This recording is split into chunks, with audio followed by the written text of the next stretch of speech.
I always believed that supporting your son's dreams would earn you a place in his future. But life taught me that generosity doesn't guarantee gratitude. And sometimes the cruelest rejection comes from the very people you've sacrificed everything to help. I never thought my own son would stand by while his wife blocked my number, leaving me stranded with nothing after I gave them my entire life savings. But that's exactly what happened. And the one surprise visit I made changed everything. Before we dive into this story, let us know where you're watching from in the comments below. And if this touches your heart, make sure you hit that subscribe button because tomorrow we have something truly extraordinary waiting for you. What started as a mother's love and ended in devastating betrayal taught me the hardest lesson of my life.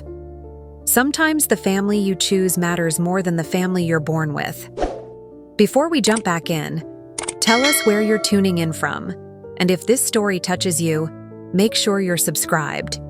Because tomorrow, I've saved something extra special for you. The autumn rain drummed against the windows of my small apartment in Cedar Falls as I sat at my kitchen table, staring at the bank statement that confirmed my worst fears. Zero balance. After 43 years of careful saving, budgeting every penny from my job at Maplewood Elementary School, I had nothing left.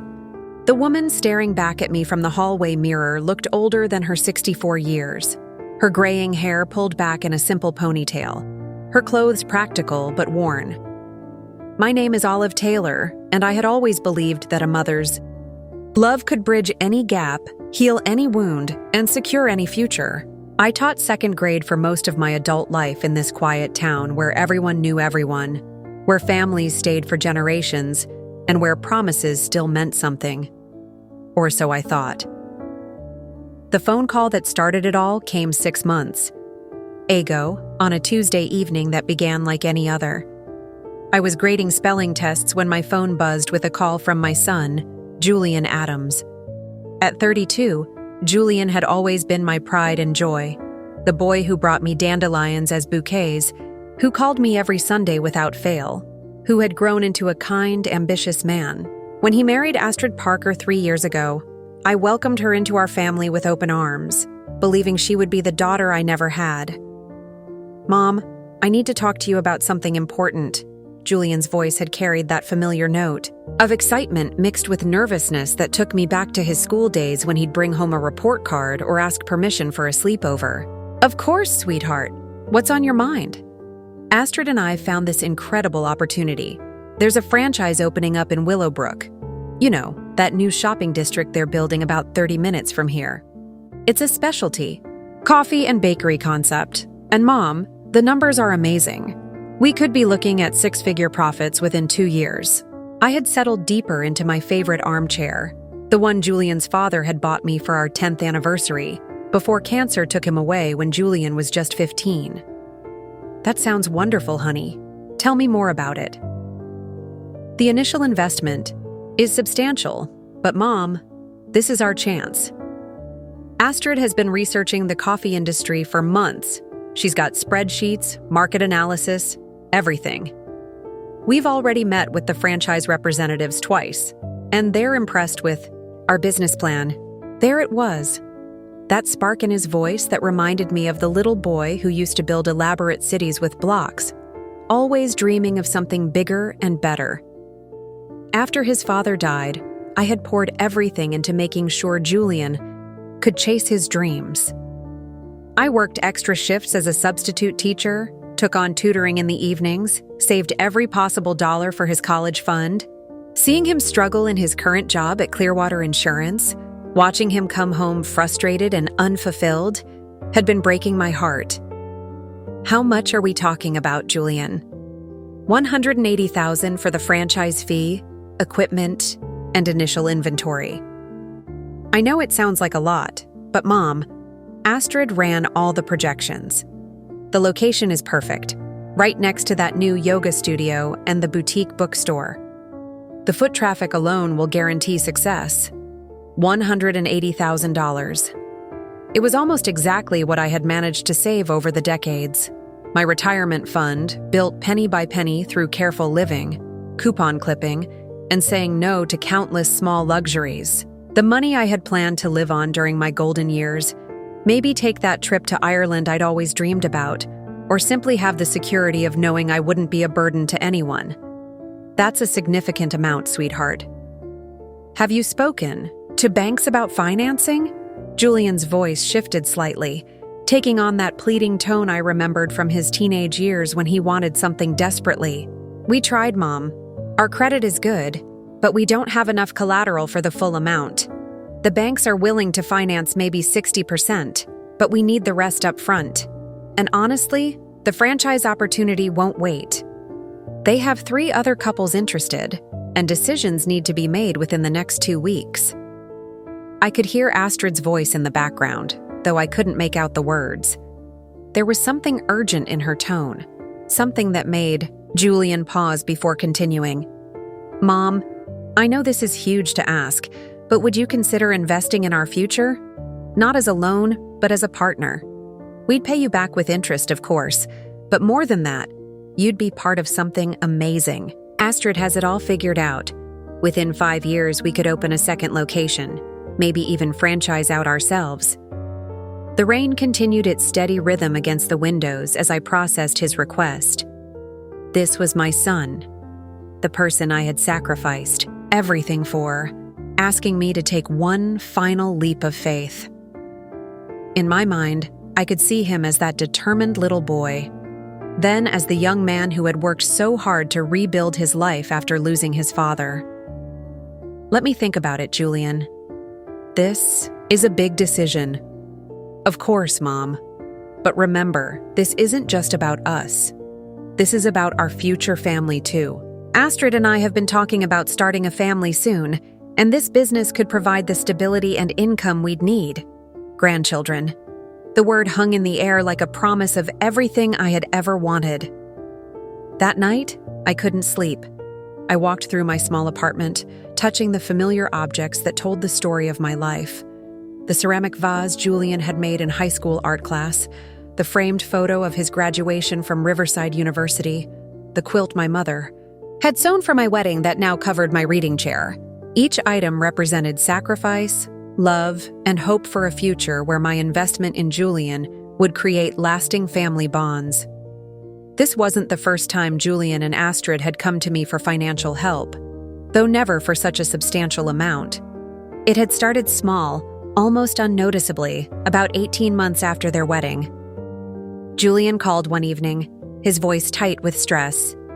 Mom, I hate to ask, but we're in a bit of a bind. Astrid's car broke down. The transmission completely failed, and we need it fixed before she can get to her job at Harmony Wellness Center.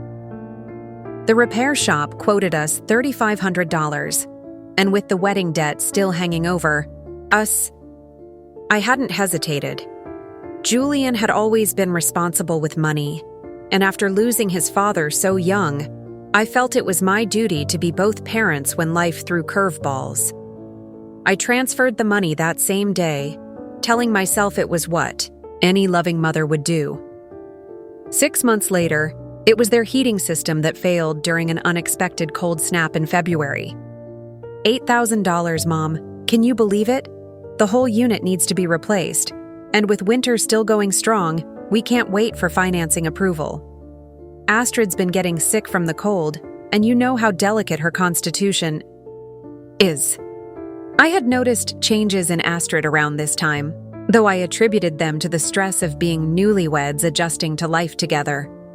Where she had once been warm and inclusive during family dinners, calling me Mom Taylor with genuine affection, she had grown more distant.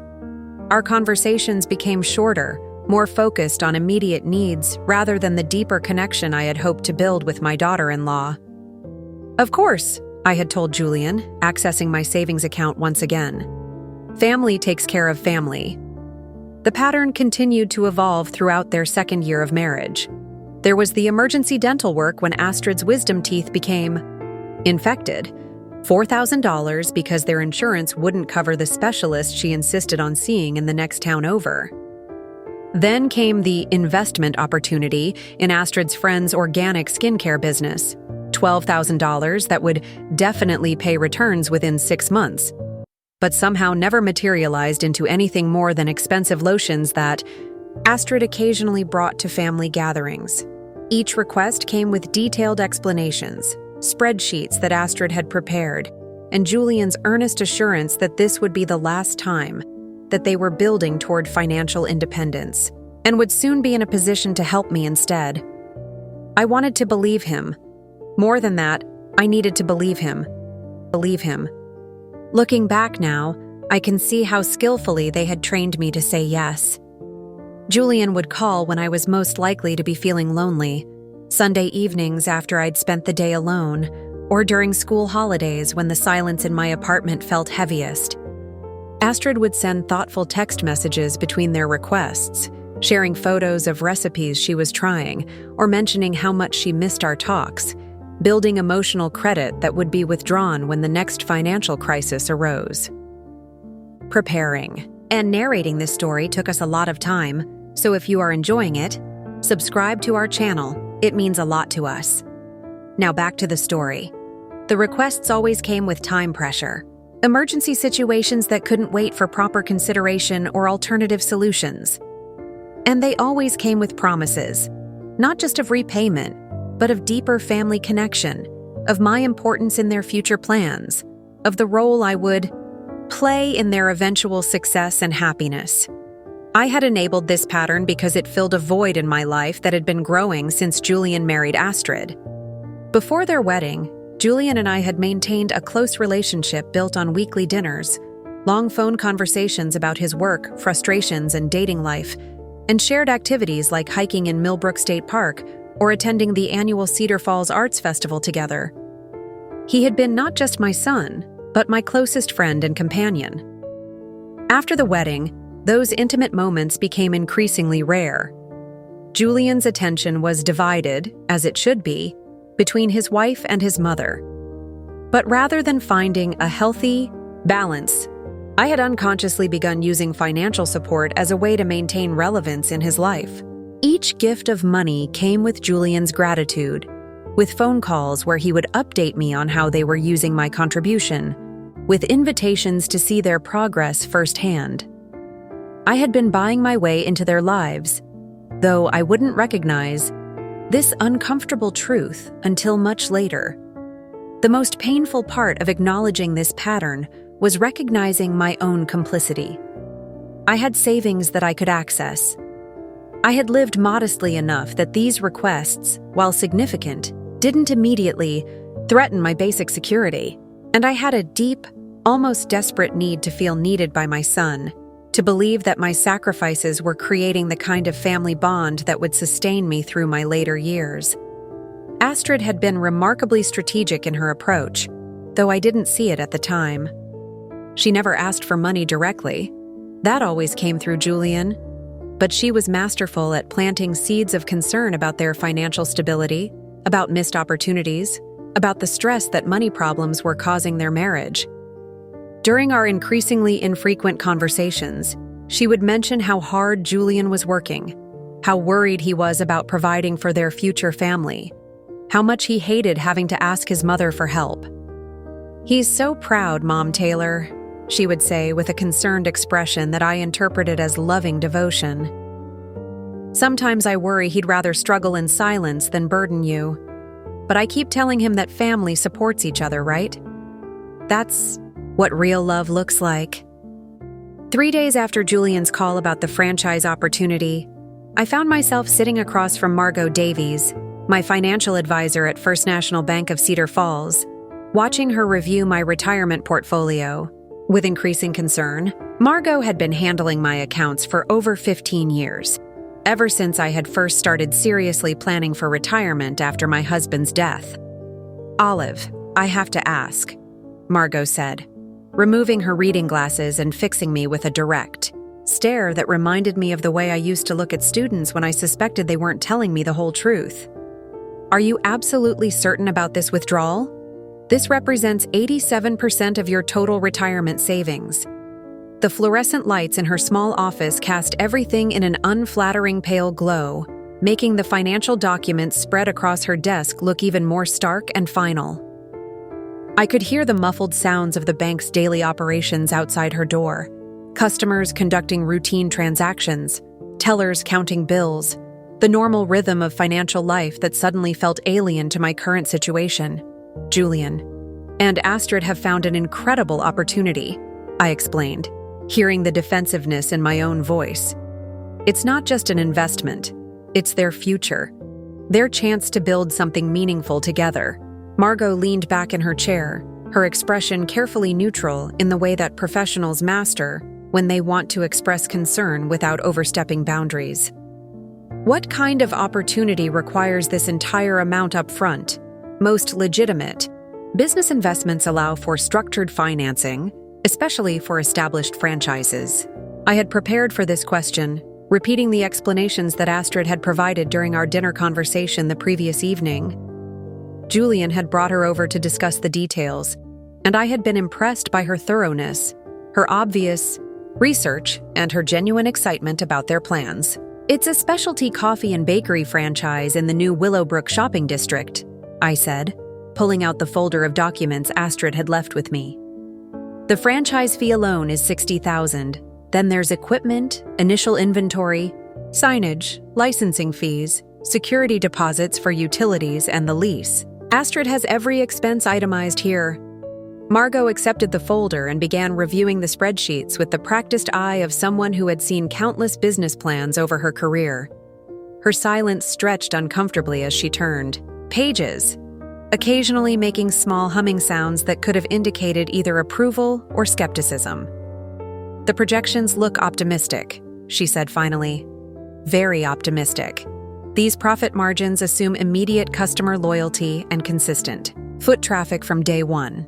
Most new businesses, even successful ones, operate at a loss for at least the first year while building their customer base. But this is a proven franchise model, I protested, echoing Astrid's confident assertions. They're not starting from scratch. The brand recognition alone will draw customers, and the location they've secured has incredible visibility. Have you seen the location personally? The question caught me off guard. I realized that despite all of Astrid's detailed presentations and Julian's enthusiastic descriptions, I had never actually visited Willowbrook or seen the specific storefront they planned to lease. Not yet, but Julian described it as being right in the heart of the shopping district, with excellent foot traffic and parking. Margot nodded slowly, making notes in the margins of Astrid's business plan.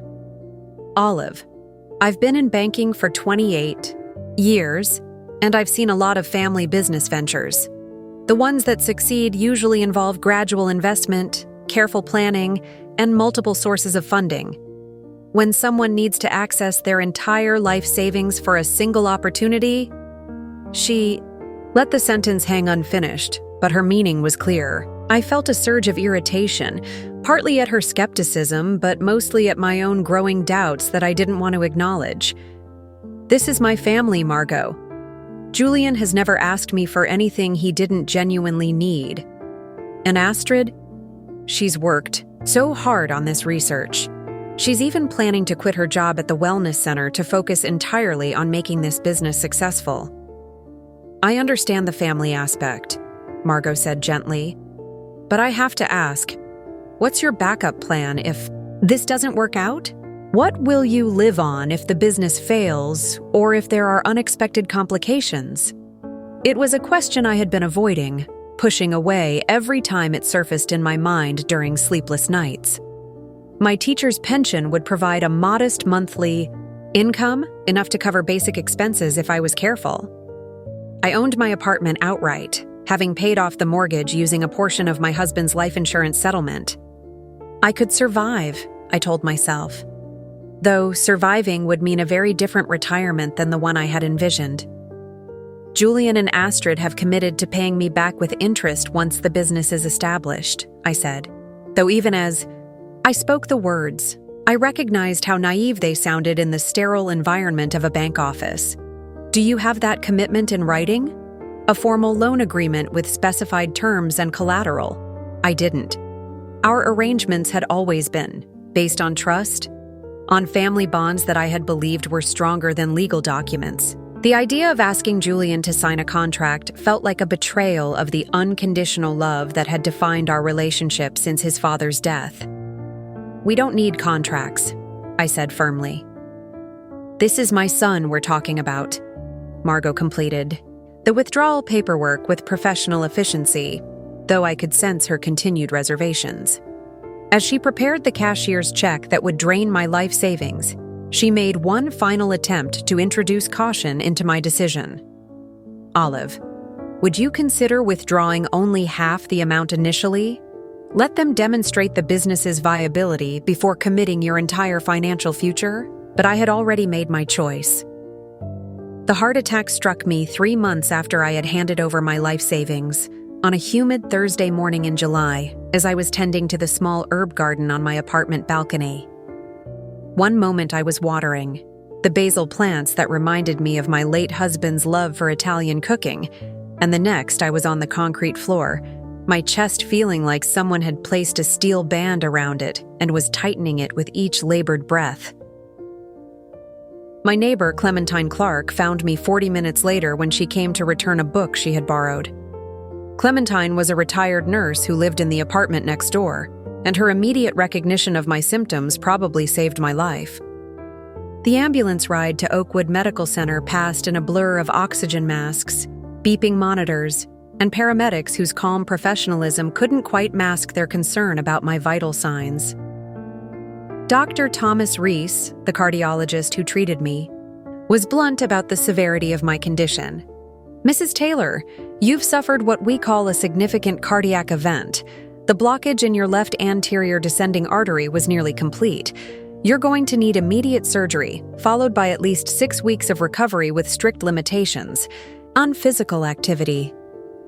The angioplasty procedure went well, Dr. Reese assured me later, but the recovery would require careful monitoring, medication management, and most importantly, help with daily tasks that I had always taken for granted. Simple activities like grocery shopping, cleaning, even preparing meals would be challenging during the initial healing period. "Do you have family who can assist with your care?" asked Sarah Mitchell, the discharge coordinator, as she reviewed my post-surgery instructions. "Someone who can stay with you for the first 2 weeks, help with medications, drive you to follow-up appointments." "My son," I said automatically, though even as I spoke the words, a small voice in the back of my mind whispered doubts I didn't want to acknowledge. "Julian will help. He lives about 20 minutes away." I called Julian from my hospital bed that evening, expecting the immediate concern and offers of support that had characterized our relationship throughout my life. When he answered, I could hear music and laughter in the background, the sounds of celebration that seemed jarringly inappropriate once I explained my situation. "Mom, oh my God, are you okay?" His voice carried genuine shock and worry, which provided some comfort. "A heart attack? When did this happen? Why didn't you call me immediately?" "I was unconscious, sweetheart. Clementine found me and called the ambulance. The doctors say I'm going to be fine, but I'll need some help for the next few weeks while I recover." There was a pause, and I could hear him moving away from the background noise, probably stepping outside or into another room. When he spoke again, his voice was lower, more strained. "Mom, this is terrible timing. We just signed the lease for the coffee shop today. That's what we were celebrating. Astrid and I have been working 18-hour days getting everything ready for the grand opening next month. We've got equipment deliveries, staff training, permit inspections." "I understand you're busy," I said, trying to keep the hurt from my voice. "I just need someone to check on me, help with groceries, maybe drive me to a few doctor appointments. It wouldn't be every day." Another pause, longer this time. I could hear Astrid's voice in the background, though I couldn't make out her words. The tone was sharp, insistent. "Let me talk to Astrid about this," Julian said finally. "We'll figure something out. The important thing is that you're okay. You scared me there for a minute." "Of course, honey. Talk it over and call me back tomorrow. I'll probably be discharged in the morning." But Julian didn't call back the next day, or the day after that. When I finally reached him on Saturday, 3 days after my surgery, his response was a masterpiece of well-intentioned excuses delivered with increasing frustration. "Mom, I've been meaning to call.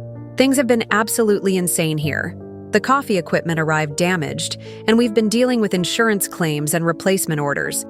Astrid's been having panic attacks about the opening timeline. And honestly, I don't think either of us is in the right headspace to provide the kind of care you need right now." The words hit me harder than the physical pain of my healing incisions. "Julian, I'm not asking you to be a full-time caregiver. I just need someone to check on me occasionally. I know. But Mom, what if something happens while we're there? What if you have another attack and we don't know what to do? Wouldn't you feel more secure with professional help? There are services for this kind of thing. Services that cost money, I know. Longer had, thanks to my investment in their dreams. The irony was bitter and inescapable. Have you looked into what your insurance covers?" Julian continued, apparently oblivious to the financial implications of his suggestion. "I bet they have programs for post-surgery support." "My insurance covers very little for in-home care," I said quietly. "And Julian, I wouldn't need professional help if I had family support. Just someone to bring groceries once or twice a week." Right. It's just that our schedules are so unpredictable right now. Some days we're at the shop from 6 in the morning until 11 at night. And with Astrid's stress levels, her doctor actually recommended that she avoid additional emotional pressures until the business is stable. Emotional pressures. That's what I had become. The mother who had given them her life savings was now an emotional pressure to be avoided during their moment of entrepreneurial triumph. The conversation that followed would replay in my mind countless times over the next few weeks. Julian's explanations became increasingly elaborate, each one painting my request for help as unreasonable, untimely, or potentially harmful to their fragile business venture. Astrid's voice remained a constant presence in the background, contributing comments that Julian would then relay to me as if they were his own concerns. "Astrid thinks maybe this is a sign that you should consider assisted living, Mom. She's been researching places in the area, and there are some really nice facilities that specialize in cardiac recovery. You'd have professional medical support, social activities, prepared meals. It might actually be good for you to have that kind of structure and security." Assisted living facilities that I could no longer afford, having given them the money that would have made such options possible. The suggestion felt like a cruel joke, though I knew Julian didn't intend it that way. He had simply become so focused on his new business venture that he couldn't see the connection between my current vulnerability and their recent windfall. "I want to stay in my own home, Julian. I just need a little family support while I recover." "I understand, Mom, but we have to be realistic about what we can provide right now. Maybe in a few months, once the business is established and running smoothly, we'll be in a better position to help." A few months. After I had recovered or failed to recover on my own, after the critical period when I most needed support had passed, they might be available to help. That night, lying in my own bed for the first time since the heart attack, surrounded by prescription bottles and recovery instructions, I faced a truth I had been avoiding since Julian's first reluctant response to my call for help. The son I had raised, supported, and sacrificed foresaw my medical crisis as an inconvenience that threatened his business timeline. The daughter-in-law I had welcomed into our family viewed my need for care as an emotional pressure to be avoided. The breaking point came during my second week of recovery, when I was still struggling with basic tasks like opening medication bottles and preparing simple meals. I had been surviving on crackers, canned soup, and the kindness of Clementine Clark, who checked on me twice daily despite having her own health challenges. My attempts to reach Julian had been met with increasingly brief text responses citing business emergencies and postponed visits. It was during one of these lonely afternoons, as I sat at my kitchen table trying to sort my medications into weekly pill containers with hands that still trembled from medication side effects, that I decided to call the coffee shop directly. I had never visited their new location, but I had memorized the phone number from the business plan Astrid had shared months earlier. Willowbrook Coffee and Bakery. This is Astrid speaking, came the cheerful, professional voice that I barely recognized. Gone was the stressed, overwhelmed tone that Julian had described. Instead, Astrid sounded confident, energetic, and completely in control. Astrid, it's Olive, Julian's mother. I was hoping to catch him for a quick chat. The pause that followed lasted long enough for me to wonder if the call had been dropped. When Astrid finally responded, her voice had shifted to something cooler, more guarded. "Oh, Mrs. Taylor. Julian isn't here right now. He's meeting with suppliers about our fall menu expansion. Things have been incredibly busy since we opened 2 weeks ago." 2 weeks ago? They had been open for 2 weeks, during the most challenging period of my recovery, and no one had bothered to tell me. No invitation to see their achievement, no sharing of their success, no acknowledgement that my financial sacrifice had made their celebration possible. "That's wonderful that you're open," I managed, trying to keep my voice steady. "I had hoped to visit and see what you've built together." "Well, we're pretty swamped right now," Astrid replied, and I could hear the ambient sounds of a busy cafe in the background, espresso machines hissing, customers chatting, the register chiming with sales. The grand opening was more successful than we anticipated. We're actually considering hiring additional staff sooner than planned. The grand opening. Another milestone in their lives that had occurred without my knowledge, despite being financed entirely by my life savings. I felt something shift inside me, a clarity that cut through the fog of medication and post-surgical exhaustion. "Astrid, I've been recovering from heart surgery. Julian mentioned that your schedules were too unpredictable to help, but it sounds like the business is running smoothly enough for staff expansion plans." Another pause, this one shorter, but somehow more pointed.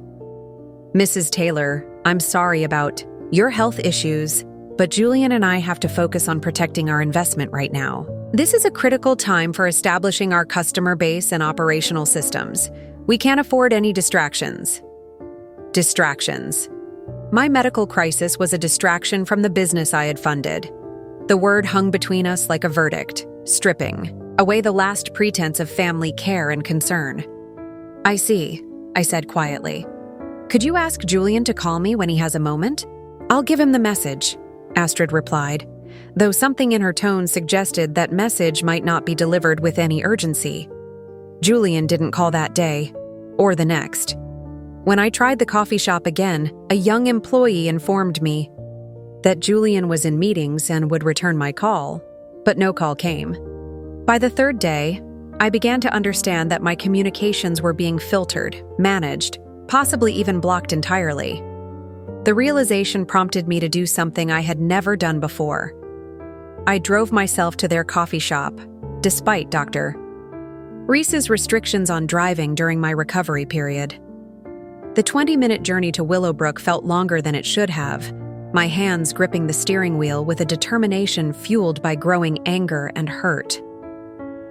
Willowbrook Coffee and Bakery occupied a prime corner location in the bustling shopping district, exactly as Julian had described. Large windows showcased an interior that was tastefully decorated in warm browns and soft greens, with comfortable seating areas and an impressive display of pastries. The steady stream of customers and the full parking lot testified to their early success.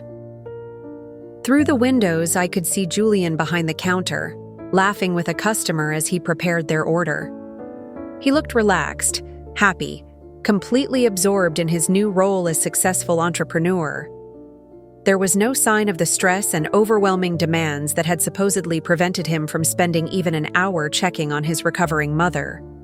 Astrid emerged from what appeared to be a back office, carrying paperwork and moving with the confident efficiency of someone fully in command of her environment.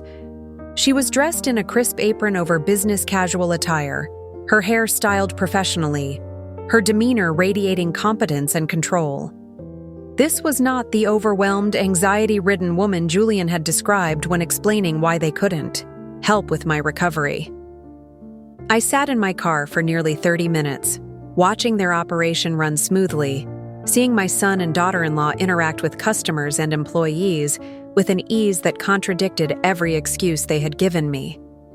They had been lying, not just about their availability, but about their stress levels, their capacity to help, their genuine concern for my well-being. The coffee shop was clearly thriving, generating the kind of revenue that would have allowed them to hire household help for me, to pay for grocery delivery services, to contribute something meaningful to my recovery beyond empty promises and redirected calls. Instead, they had chosen to treat my health crisis as an inconvenience to be managed and minimized. As I drove home, a different kind of pain settled in my chest, not the physical ache of healing surgical wounds, but the deeper hurt of recognizing how thoroughly I had been deceived and dismissed. The son I had raised to value family, loyalty, and mutual support had learned instead to prioritize business interests over basic human decency. The daughter-in-law I had welcomed with open arms had orchestrated my exclusion from their success story while ensuring my continued financial contribution to their dreams. That evening, I made a decision that would have seemed impossible just weeks earlier. I called Margot Davies at her direct number, reaching her just before the bank's closing time. "Margot, it's Olive Taylor. I need to ask you about something, and I need complete honesty, even if it's difficult to hear." "Of course, Olive. What's on your mind?" "When I withdrew my retirement savings for Julian's business venture, what did you think? Not the professional response you gave me then, but what did you really think?" The silence on the other end stretched long enough for me to understand that Margot was choosing her words carefully. When she finally spoke, her voice carried the gentle honesty of someone who cared enough to tell a difficult truth. "I thought you were making a mistake, Olive. Not because Julian isn't a good person, but because family businesses and family money often create complications that nobody anticipates. I've seen too many relationships destroyed by financial entanglements that started with the best intentions." "And now?" I asked. "Knowing what you know about my current situation? Now I think you need to protect yourself and start planning for a future that doesn't depend on their gratitude or reciprocity."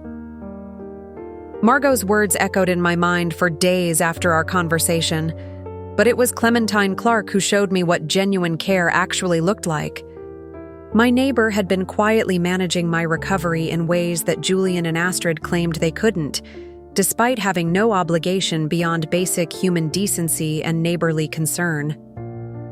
Every morning at 8 o'clock, Clementine would knock gently on my door with a thermos of coffee and whatever breakfast she had prepared, sometimes scrambled eggs and toast, other days homemade muffins or oatmeal with fresh berries. She would sit with me while I took my medications, helping me organize the complex schedule of pills that kept my healing heart functioning properly. "You don't need to do this," I told her one morning as she helped me set up my weekly pill organizer. "I know you have your own health issues to manage." Clementine, a woman in her 70s with arthritis that made her movements slow and deliberate, simply smiled and continued sorting my medications with the patience of someone who understood that recovery takes time. "Honey, when my late husband Bill had his stroke 5 years ago, neighbors like you made it possible for me to keep him at home instead of a facility. This is what people do for each other." Her simple statement highlighted the stark contrast between community care and family obligation. Clementine expected nothing in return for her help. No gratitude, no future repayment, no recognition of her sacrifice. She simply saw a need and filled it, the way neighbors had done for generations before modern life created the isolation that made such kindness seem extraordinary. Through Clementine, I met other residents of Brookside Gardens, our modest apartment complex that I had lived in for 3 years without really knowing my neighbors. There was Finn Green, a retired electrician who noticed my porch light had burned out and replaced it without being asked. Haley Jordan, a young teacher who worked at Westfield Elementary, began picking up groceries for me during her weekly shopping trips, refusing any payment beyond covering the cost of items. "Mrs. Taylor, you taught my cousin Nathan when he was Struggling with reading, Haley explained when I tried to insist on paying her for her time. He still talks about how patient you were, how you stayed after school to help him. Teachers like you shaped half the kids in this town. Let us take care of you now. Most unexpectedly, I reconnected with Ronan King, a former colleague from Maplewood Elementary who had retired 2 years before me. Ronan had heard about my heart attack through the informal network of retired teachers that stayed connected through monthly coffee meetings and holiday gatherings. He appeared at my door on a Saturday morning with a casserole dish and an offer that would change the trajectory of my recovery. "Olive, I hope you don't mind the intrusion, but Helen Martinez mentioned you were having some challenges with recovery support," Ronan said, referencing another retired teacher who lived across town. I wanted to offer some practical help. Ronan was a tall, gentle man in his late 60s who had taught 5th grade for 35 years before retiring to care for his wife during her battle with cancer. After losing her the previous year, he had been struggling with his own adjustments to solitary life. His offer of help came with a mutual benefit that felt comfortable rather than charity. "I've been rattling around my house like a marble in a shoebox," he admitted as we sat in my living room, sharing the chicken and rice casserole he had brought. "Cooking for one person feels pointless, and I miss having someone to check on, someone who might actually benefit from my compulsive need to be useful." Unlike Julian's elaborate excuses about impossible schedules and overwhelming stress, Ronan's availability felt natural and uncomplicated. He offered to drive me to medical appointments, help with grocery shopping, and provide the kind of casual companionship that made recovery feel less like an endurance test and more like a temporary inconvenience shared with understanding friends. The contrast between this authentic support network and my family's abandonment became more stark with each passing day. While Julian sent occasional text messages asking how I was feeling, messages that felt perfunctory and designed to minimize his guilt rather than express genuine concern, my neighbors and former colleagues provided practical help without fanfare or expectation of recognition. When Ronan drove me to my first cardiac rehabilitation appointment at Oakwood Medical Center, I found myself in a group setting with other heart attack survivors, many of whom were navigating similar challenges with family support. The stories shared during our group sessions revealed patterns that were both comforting and disturbing. "My daughter lives 2 hours away and keeps promising to visit," shared Eleanor Watson, a woman about my age who had suffered her heart attack 3 months earlier. "But there's always something: work deadlines, her teenagers' activities, home renovation projects. Meanwhile, my next-door neighbor has been bringing me dinner 3 times a week without being asked." Another group member, James Fletcher, nodded knowingly.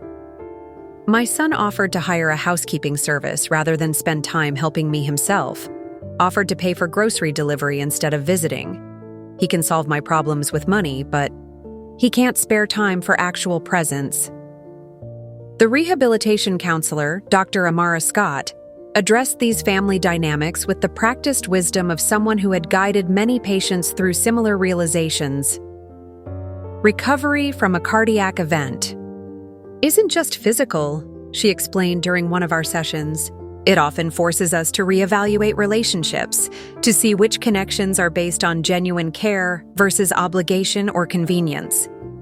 Her words resonated deeply as I considered my own situation. Julian's response to my heart attack had revealed the transactional nature of our relationship. I provided financial support, and he provided the appearance of family connection. When I needed support that required his time and presence rather than my money, the relationship's limitations became painfully clear.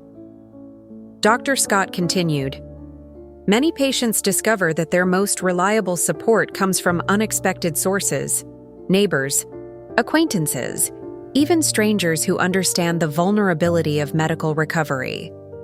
This isn't a reflection of your worth as a person or a parent. It's simply a recognition that some people are equipped for caregiving and others are not."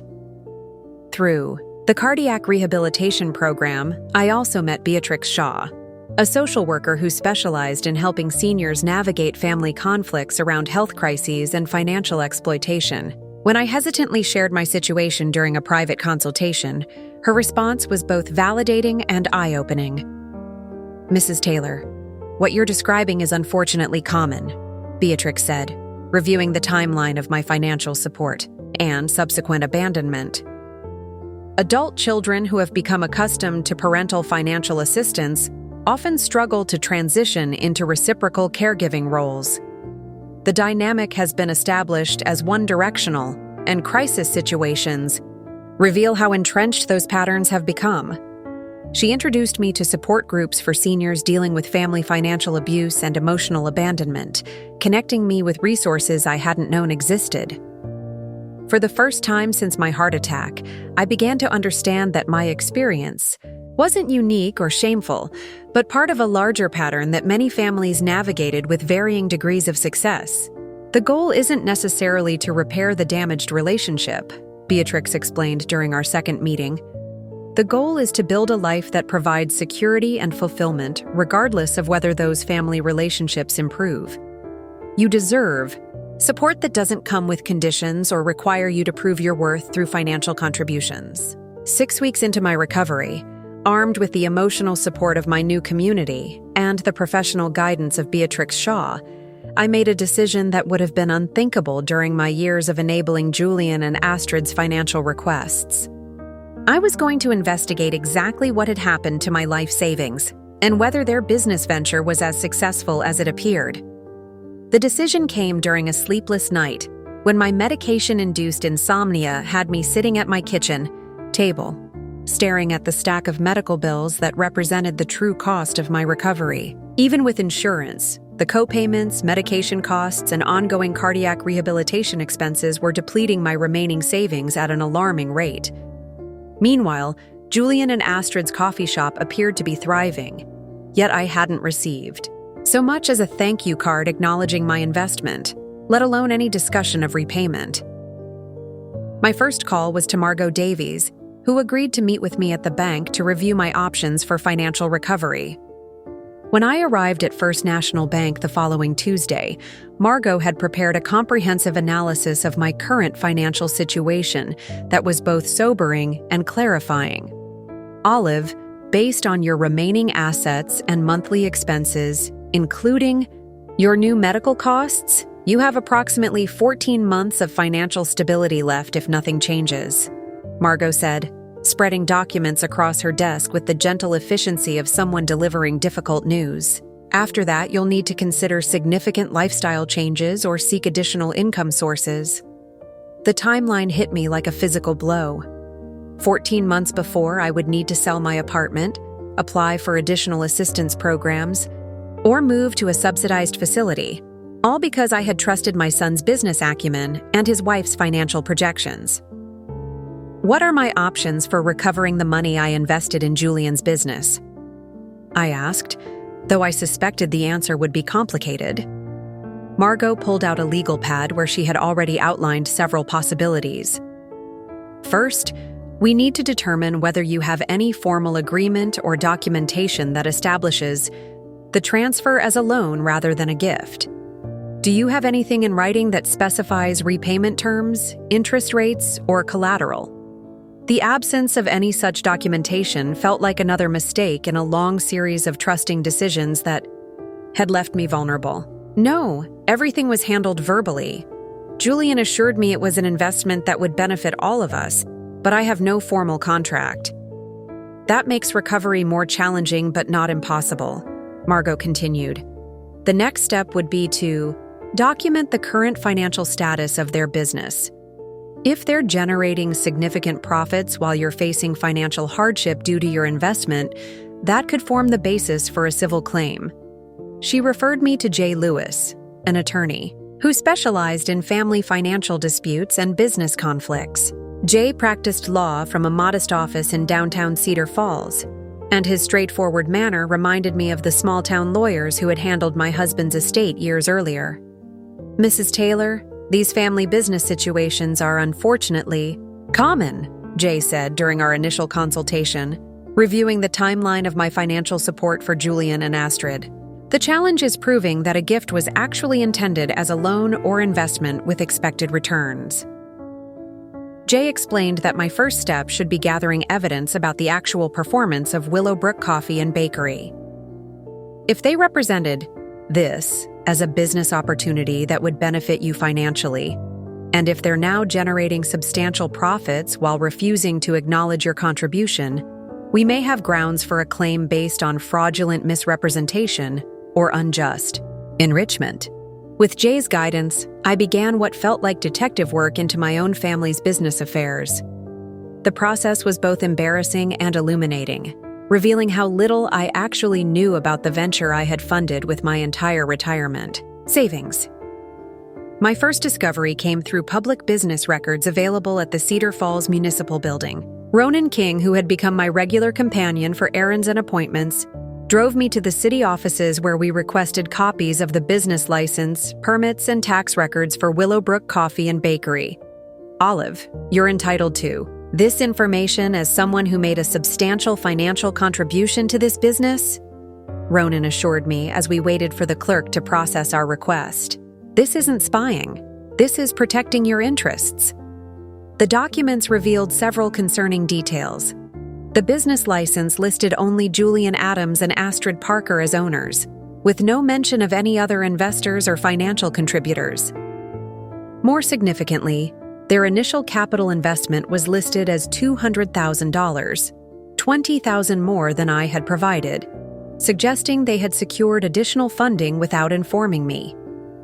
Armed with this information, Lewis recommended hiring a private investigator to conduct a more thorough assessment of the business's financial performance. We need to know if they're generating enough revenue to reasonably repay your investment, he explained. If they're operating profitably while claiming inability to provide any support for your recovery, that strengthens our position considerably. The investigator, Declan Hill, was a former police detective who specialized in financial fraud cases. His initial report, delivered 2 weeks later, contained information that transformed my hurt and confusion into clear-eyed anger.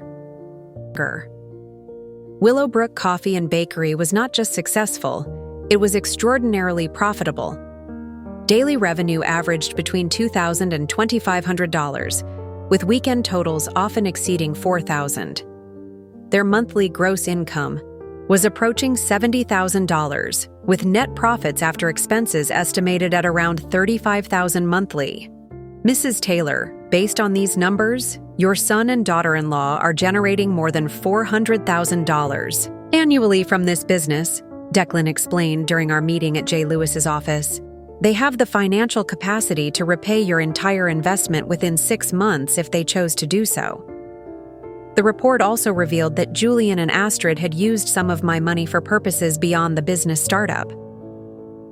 $15,000 had been spent on a luxury vacation to Costa Rica just 1 month after receiving my investment, disguised in their records as a business planning retreat. Another $12,000 had gone toward renovating their personal residence, listed as home office improvements, despite the fact that they operated their business from the commercial location. This suggests a pattern of misrepresentation, Jay noted, reviewing Declan's findings. They solicited your investment for specific business purposes, then diverted a significant portion for personal use, while claiming the business requires all available capital for operations. Perhaps most damaging was the discovery that they had already begun discussing expansion plans, including the possibility of opening a second location in the neighboring town of Fairfield. Bank records showed they had scheduled meetings with commercial real estate agents and franchise consultants, indicating they had surplus capital available for growth, while simultaneously claiming inability to provide any support for my medical recovery. The timeline is particularly revealing, Jay explained. They were planning business expansion during the same period when they told you they couldn't afford to hire help for your recovery or contribute anything toward your medical expenses. As we reviewed the evidence, I felt a complex mixture of vindication and heartbreak. The financial facts validated my growing suspicions about their deception and callous disregard for my welfare. But the emotional reality was more devastating. My son and daughter-in-law had not only taken my money under false pretenses, They had actively lied about their capacity to help during my health crisis while using my investment to fund personal luxuries and business expansion. What are my options now? I asked Jay, though I was beginning to understand that legal remedies might be less important than emotional closure. We can file a civil suit for recovery of your investment, citing fraudulent misrepresentation and unjust enrichment, Jay replied. But I should warn you that family lawsuits often create permanent rifts.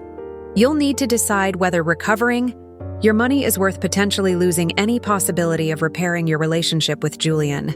The decision to confront Julian and Astrid directly came to me during a cardiac rehabilitation session, as I watched other heart attack survivors discuss their struggles with family members who had disappointed them during recovery. Dr. Amara. Scott had been facilitating a group discussion about setting boundaries when Eleanor Watson shared her own breakthrough moment. I realized I was more afraid of losing a relationship that was already broken than I was of protecting my own dignity, Eleanor said, her voice steady with hard-won wisdom. Some conversations are inevitable. The only choice is whether you have them from a position of strength or weakness. That evening, I called Julian's coffee shop during what I knew would be a busy afternoon rush, ensuring that Astrid would be too occupied with customers to screen my call or coach Julian's responses. When he answered, breathless and hurried, I could hear the familiar sounds of their thriving business in the background. Julian, it's your mother. I need to speak with you and Astrid tonight. This can't wait any longer. Mom, tonight's really bad. We're training new staff and we have inventory coming in late and… Julian, I interrupted, my voice carrying a firmness that surprised even me. I wasn't asking for your permission. I was informing you of my intention. I'll be at your house at 7 o'clock tonight. You can choose to be there or not, but this conversation is happening. The silence that followed told me I had broken our established pattern of me requesting and him controlling the terms of our interactions. When he finally responded, there was a note of uncertainty in his voice that I hadn't heard since he was a teenager testing boundaries. Is everything okay, Mom? You sound different. Everything is not okay, Julian. That's exactly what we need to discuss. I arrived at their house precisely at 7, having asked Ronan to drive me for moral support and to ensure I had reliable transportation home regardless of how the evening ended. Julian and Astrid's suburban home, purchased with the down payment assistance I had provided 2 years earlier, looked exactly as I remembered. Well-maintained, comfortable, and filled with the possessions that my financial support had helped make possible. Julian answered the door with an expression that attempted casualness, but couldn't quite hide his apprehension. Mom, come in. Astrid's just finishing up some bookkeeping from the shop. Astrid appeared from the kitchen, her demeanor cool and controlled, carrying a tablet that presumably contained the business records that had consumed so much of their attention during my recovery period. She greeted me with a brief hug that felt perfunctory, more gesture than genuine affection. Mrs. Taylor, Julian said you needed to talk about something urgent. Is your health okay? The question would have seemed caring if not for the detached way she asked it, as if my health were a business matter requiring assessment rather than a source of genuine concern. My health is improving, thank you, but my financial situation is not, and we need to address that directly. I had rehearsed this conversation with Jay Lewis, focusing on facts rather than emotions, presenting my position clearly without accusation or drama that could be dismissed as manipulation. Julian and Astrid settled on their expensive sofa, another purchase partially funded by my previous financial assistance, while I remained standing, a position that felt stronger and more intentional. I've spent the past month investigating the current status of Willowbrook Coffee and Bakery, and I've discovered some concerning discrepancies between what you told me about your financial situation and what your business records actually show. Julian's expression shifted immediately, his casual demeanor replaced by wariness. What do you mean, investigating? Mom, that sounds… Julian, your business is generating approximately $70,000 monthly in gross revenue, with net profits exceeding $35,000 each month. Those numbers indicate annual profits of more than $400,000. Astrid's carefully controlled facade cracked slightly, her grip tightening on the tablet she held. Mrs. Taylor, business finances are complicated. Gross revenue doesn't translate directly to available cash. We have ongoing expenses, loan payments, equipment costs. I'm aware of how business finances work, Astrid. I'm also aware that your loan payments and equipment costs were covered by my initial investment of $180,000. The profits you're generating now represent pure income beyond your startup costs. Julian stood up, moving toward the kitchen in what appeared to be nervous energy. Mom, where is this coming from? Why are you suddenly analyzing our business like we're strangers? Because when I suffered a heart attack and needed basic support during my recovery, you told me you were too financially stressed and overwhelmed to help. Yet during that same period, you spent $15,000 on a vacation to Costa Rica and $12,000 on home renovations. The specific numbers hit them like physical blows. Astrid's professional composure crumbled entirely, replaced by defensive anger. You had us investigated? You hired someone to spy on your own family? I hired someone to verify information about a business investment that consumed my entire life savings. Yes, an investment that was supposed to benefit all of us but appears to have benefited only you. Julian returned from the kitchen carrying a beer, his movements agitated. Mom, you're making this sound like we stole from you. You offered to help us. You wanted to be part of our success. I wanted to invest in a family venture that would create security for all of us, Julian. Instead, I funded a business that has made you wealthy while I face the possibility of losing my apartment because I can't afford my medical expenses. The conversation that followed revealed the depth of their self-justification and entitlement. Julian argued that my investment had been a gift, not a loan, despite his previous promises of eventual repayment. Astrid insisted that business profits needed to be reinvested for growth and stability, ignoring the fact that their expansion plans contradicted their claims of financial constraint. You know what the most hurtful part is? I said, sitting down for the first time since arriving. It's not the money, though that's devastating. It's that when I truly needed you, when I was vulnerable and scared and recovering from a heart attack, you saw me as an inconvenience rather than family. Julian's anger flared defensively. That's not fair, Mom. We had a business to establish. We couldn't just drop everything and become full-time caregivers. I never asked you to become full-time caregivers. I asked for occasional help with groceries and transportation to medical appointments, things that my neighbors, people who barely know me, provided without hesitation. Astrid sat down, her tablet with deliberate force. Mrs. Taylor, I think you're being manipulated by these new friends of yours. This sudden demand for money back, this investigation of our business, this isn't like you. Someone is influencing you to be suspicious and demanding. The accusation was so absurd, so clearly an attempt to deflect responsibility, that I almost laughed. Astrid, the only manipulation happening here has been your systematic exploitation of my love for Julian and my desire to be helpful to your family. I stood up, feeling the weight of finality in my next words. I'm not here to argue about what happened or to listen to justifications for choices you've already made. I'm here to inform you of my expectations going forward. From my purse, I withdrew a formal letter that J. Lewis had helped me prepare. This document outlines a repayment plan for my investment in your business.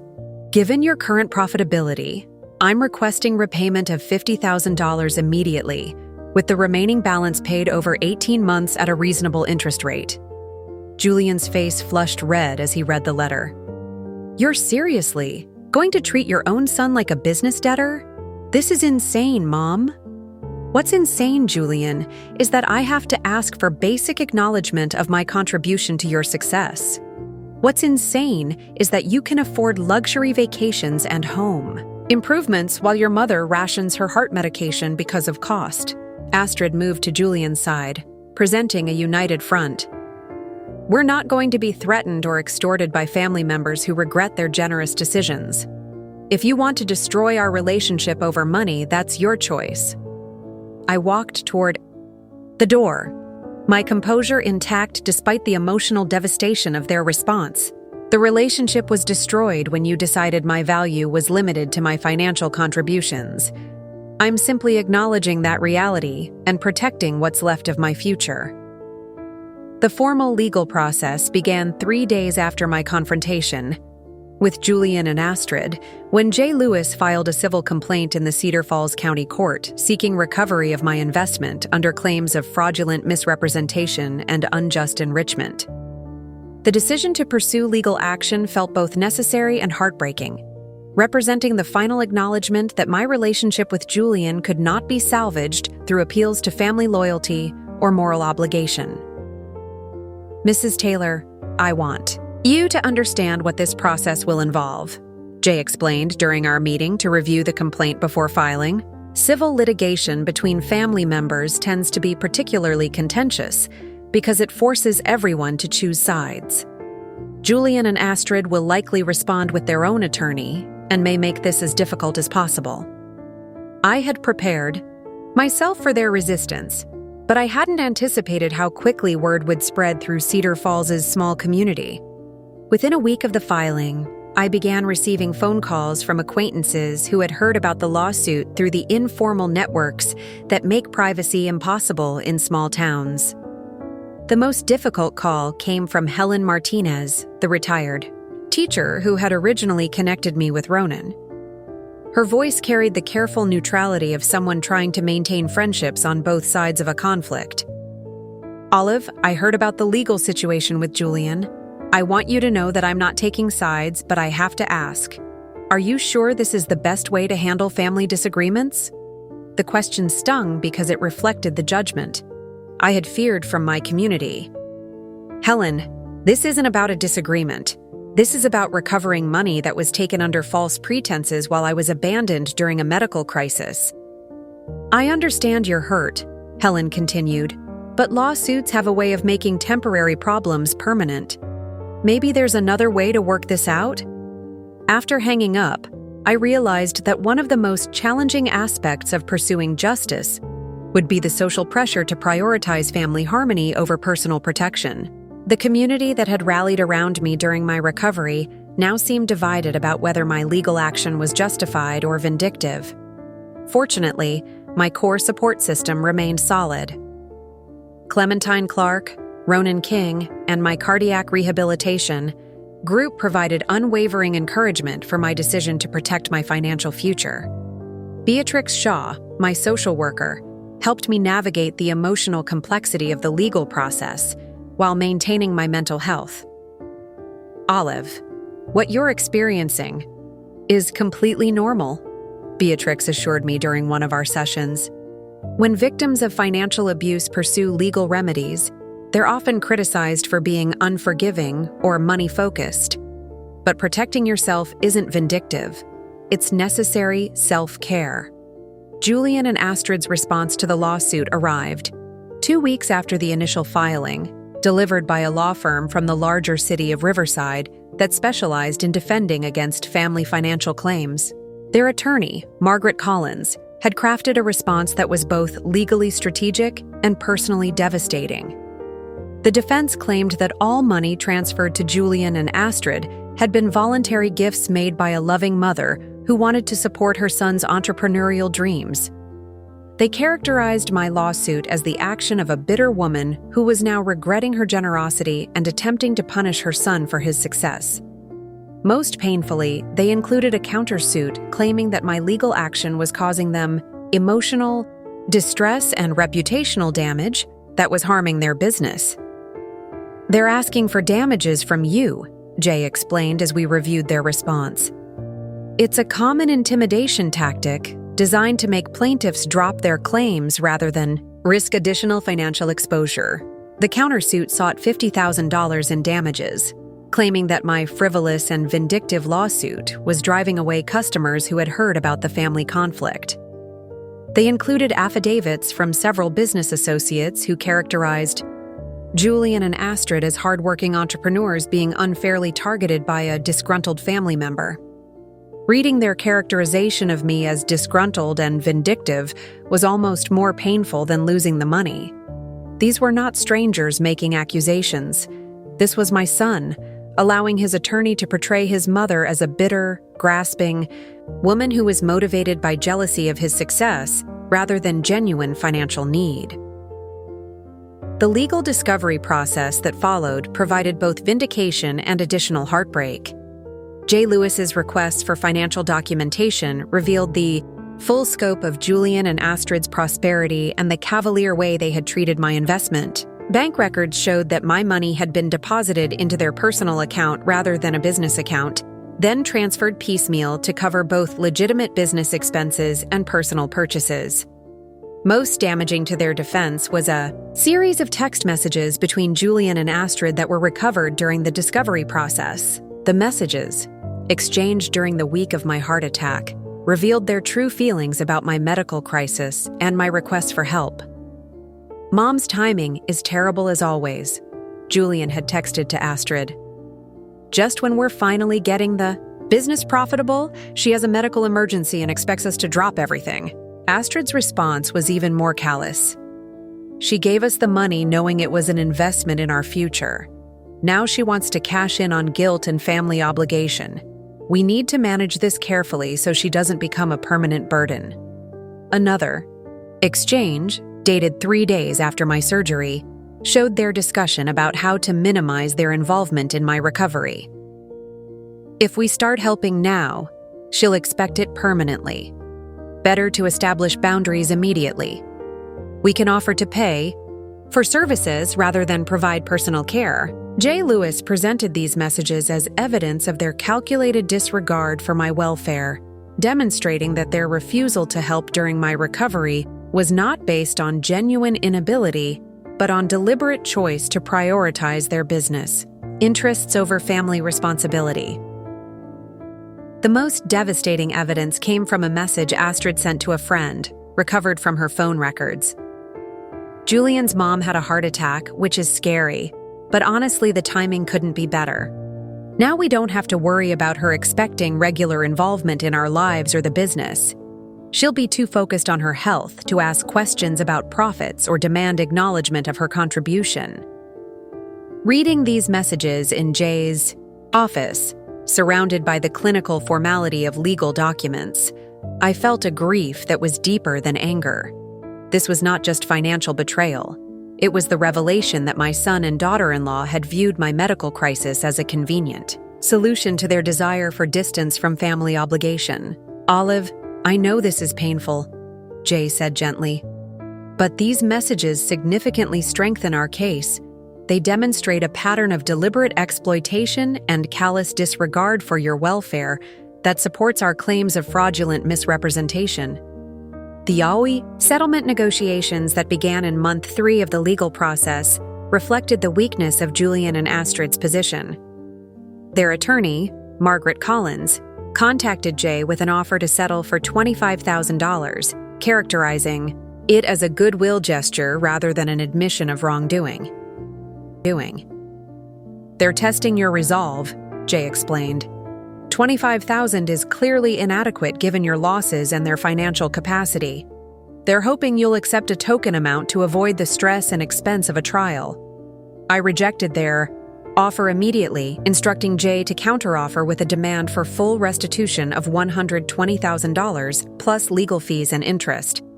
The remaining $60,000 would represent an acknowledgement that I was willing to treat part of my contribution as a gift, despite their misrepresentation of the entire amount. 3 weeks later, faced with the mounting evidence against them and the prospect of a public trial that would expose their treatment of me, Julian and Astrid agreed to a settlement that included repayment of $90,000 over 2 years, plus coverage of my legal fees. The first settlement payment arrived on a crisp October morning, exactly 6 months after my heart attack, had exposed the true nature of my relationship with Julian and Astrid. As I deposited the check for $45,000 at First National Bank, Margot Davies smiled with genuine satisfaction.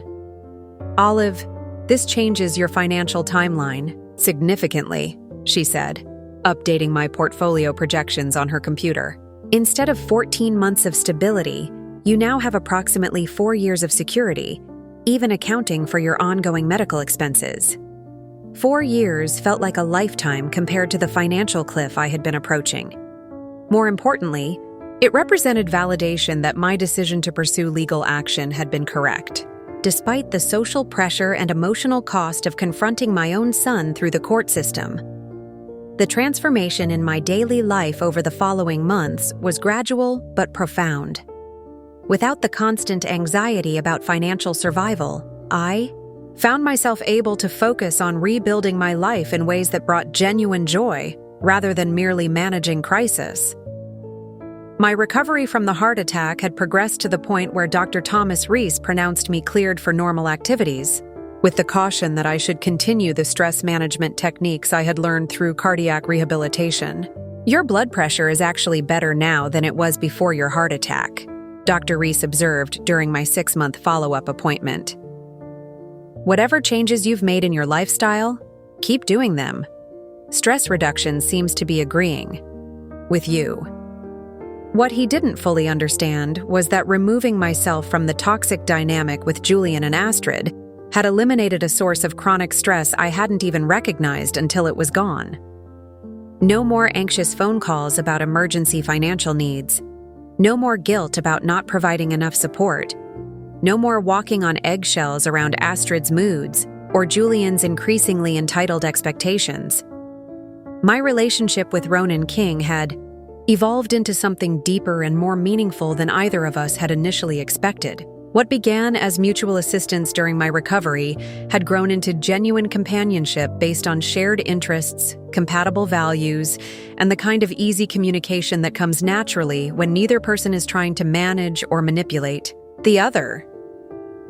I never thought I'd find someone who actually enjoys reading the same obscure historical novels that fascinate me, Ronan confessed one evening as we sat in my living room, each absorbed in our respective books while sharing comfortable silence.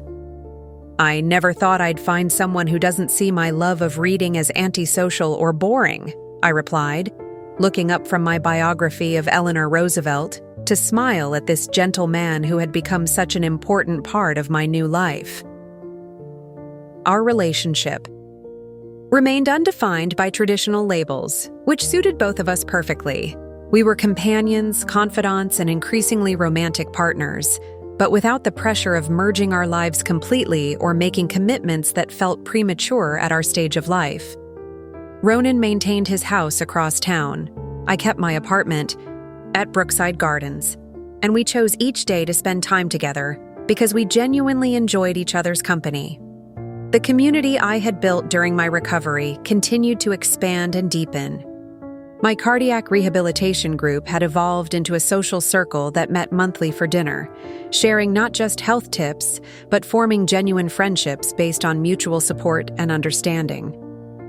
Eleanor Watson had become a particularly close friend, someone who understood the complex emotions involved in rebuilding life after family disappointment.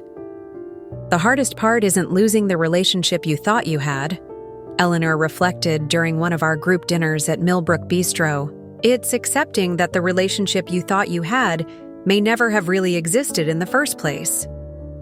Her words resonated deeply as I continued to process my own experience with Julian and Astrid. The loving, close relationship I had believed we shared had been largely one-sided, sustained by my financial contributions and emotional accommodation of their needs, rather than genuine mutual care and respect. Through Beatrix Shaw's support group for seniors dealing with family financial abuse, I met others who had navigated similar betrayals and emerged stronger. The group, which met weekly at the Cedar Falls Community Center, provided both practical guidance and emotional validation for experiences that were unfortunately common, but rarely discussed openly. Society tells us that family should always come first, shared Patricia Williams, a woman in her 70s who had been financially exploited by her daughter and son-in-law for over a decade before taking legal action. But family that exploits you isn't really family. It's just people who happen to share your DNA and know exactly which emotional buttons to push.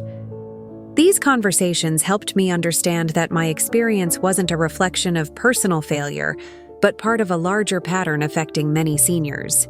The combination of longer lifespans, increased family mobility, and changing economic pressures had created situations where adult children sometimes viewed their parents' resources as inheritance to be accessed early rather than earned through reciprocal care and respect. I began volunteering with a local organization called Senior Financial Protection Services, using my experience to help other older adults recognize and respond to financial exploitation by family members. The work was both fulfilling and healing, transforming my painful experience into something that could benefit others facing similar challenges. "Mrs. Taylor, your story gives people hope," said Kinsley King, the program coordinator. "When they see someone who successfully stood up to family manipulation and rebuilt their life, it helps them believe they can do the same." My first client was Dorothy Chen, an 82-year-old woman whose son had been systematically draining her accounts through power of attorney fraud. Dorothy's situation was more severe than mine had been. Her son had stolen over $300,000 and left her unable to afford basic necessities. But the emotional dynamics were strikingly similar. Years of enabling behavior, financial requests disguised as family emergencies, and eventual abandonment when she became inconvenient. "I keep thinking I must have done something wrong as a mother," Dorothy confided during our first meeting. "How could I have raised someone capable of this?" "You didn't do anything wrong," I assured her, recognizing my own former thoughts in her self-blame. "Some people choose selfishness regardless of how they were raised. Your job now isn't to figure out where you went wrong. It's to protect what's left and build a life that doesn't depend on their choices." Working with Dorothy and other clients reminded me of how far I had come in my own recovery. The woman, who had been afraid to question Julian's financial requests, now felt confident helping others navigate complex legal and emotional challenges.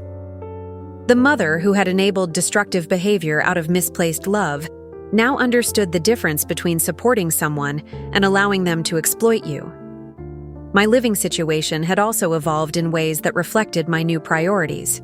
While I kept my apartment at Brookside Gardens, I had renovated it to better suit my interests rather than maintaining space for family visits that never materialized. The guest room that I had always kept ready for Julian became a library and craft room where I pursued hobbies that had been neglected during my years of financial anxiety and family management. I took up watercolor painting, something I had always wanted to try but had dismissed as frivolous during my working years. Haley Jordan, my young neighbor who taught at Westfield Elementary, connected me with an art class for seniors at the Cedar Falls Recreation Center. The weekly sessions became a source of unexpected joy, surrounded by other people discovering creative outlets they had deferred for decades. "It's amazing how much mental space you have for new interests when you're not constantly worried about other people's problems," observed Martha Stevens, another class member who had recently gone through her own family crisis. The financial settlement had also allowed me to make some charitable contributions that felt meaningful rather than obligatory. I established a small scholarship fund at Maplewood Elementary School for students from single-parent families, honoring the memory of my late husband and my own experience as a widow raising Julian alone.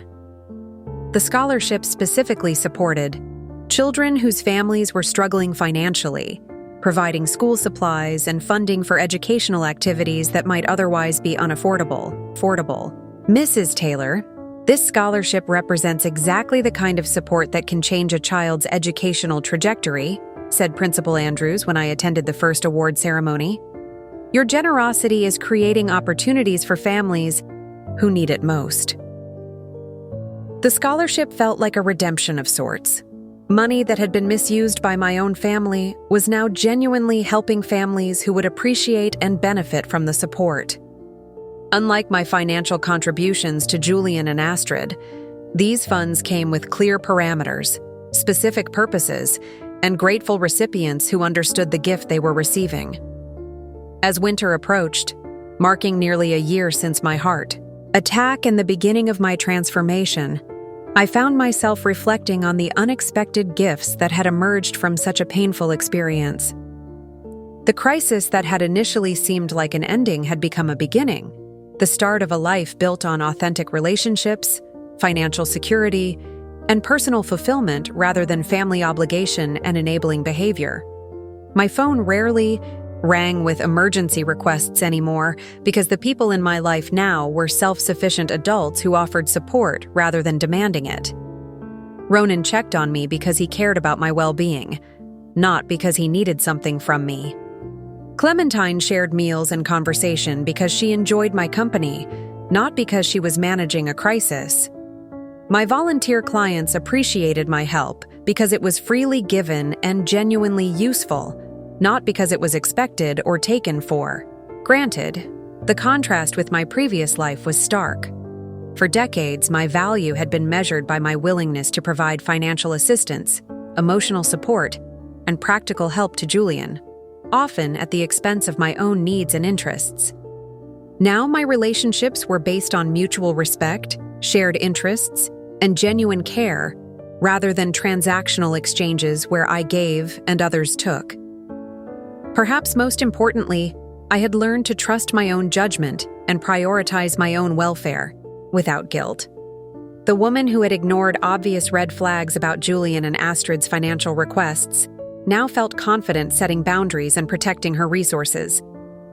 The mother who had been afraid to question her son's decisions now understood that love without limits often enables destruction rather than growth. Dr. Amara Scott, my cardiac rehabilitation counselor, helped me understand that this transformation was common among people who survived both medical crises and family betrayals. Often it takes a combination of physical vulnerability and emotional shock to force people to reevaluate relationships that have become unhealthy, she explained. During one of our final sessions, "Your heart attack was traumatic, but it also gave you the clarity to see dynamics that you had been avoiding for years."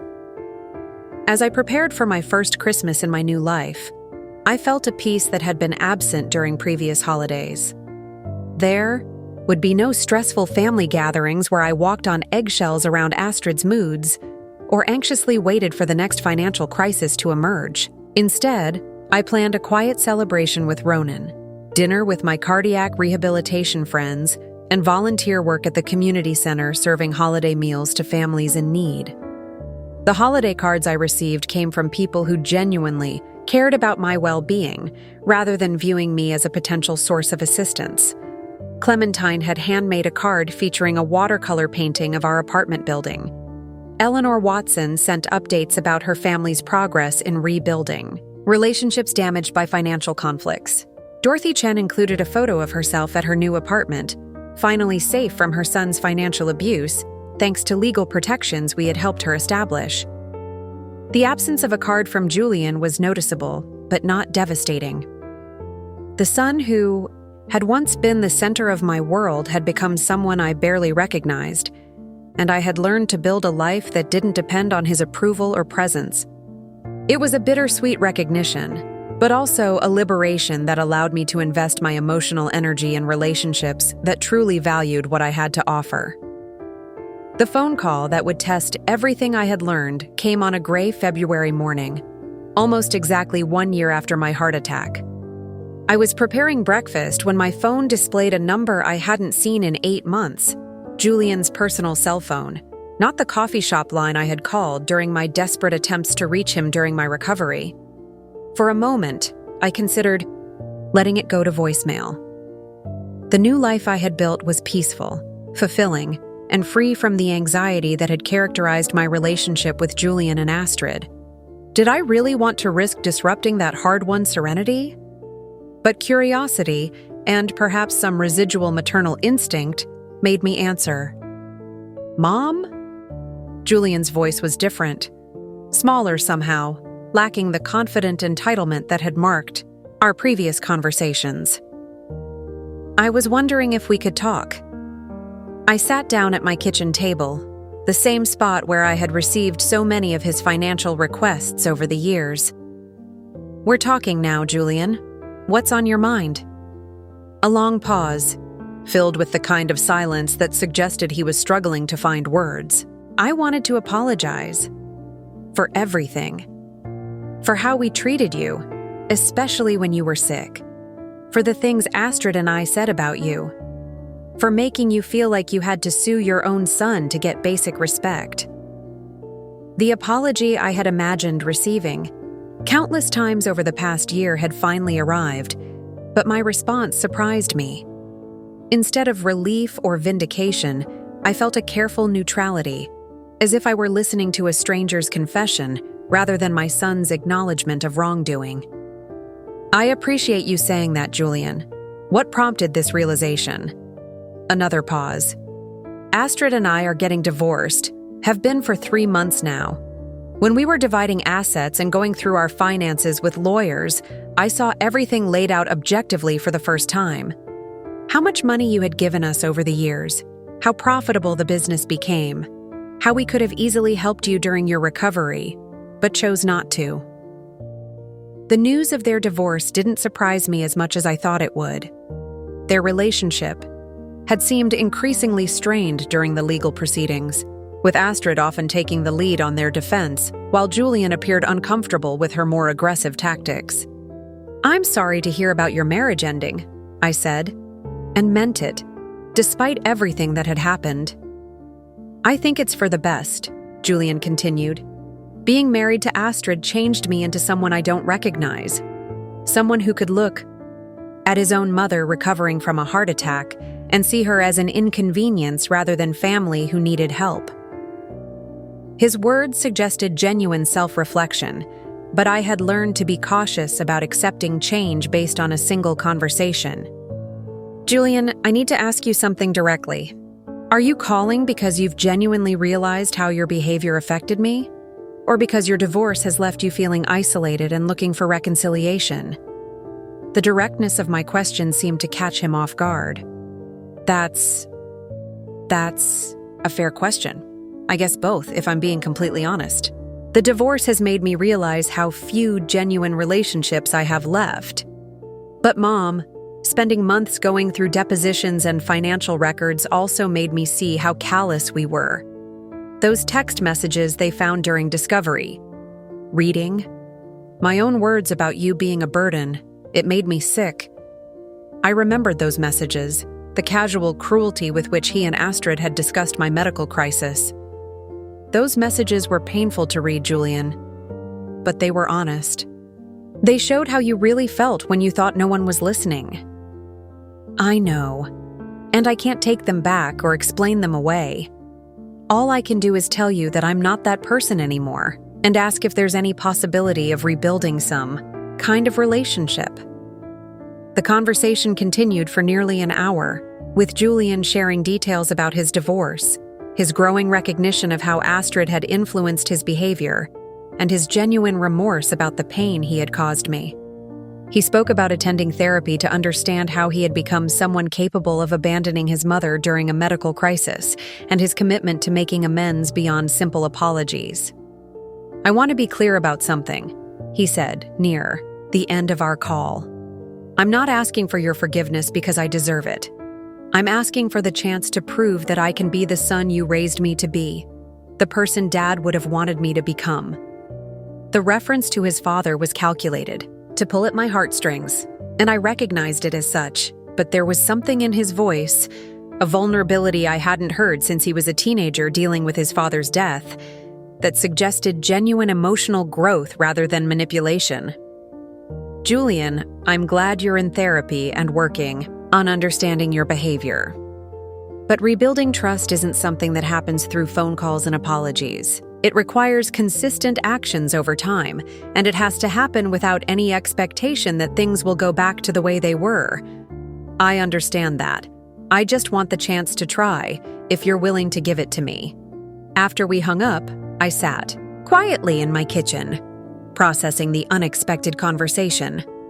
Ronan arrived for our planned afternoon walk to find me still at the table, staring out the window at the winter landscape. "Everything all right?" he asked, settling into the chair, across from me with the ease of someone who had become completely comfortable in my space. in my space. I shared the details of Julian's call, watching Ronan's expression shift from surprise to concern to thoughtful consideration. One of the things I most valued about Ronan was his ability to listen without immediately offering advice or trying to manage my emotions. "How do you feel about it?" he asked when I finished recounting the conversation. Cautiously hopeful, I suppose, but also protective of the peace I've found.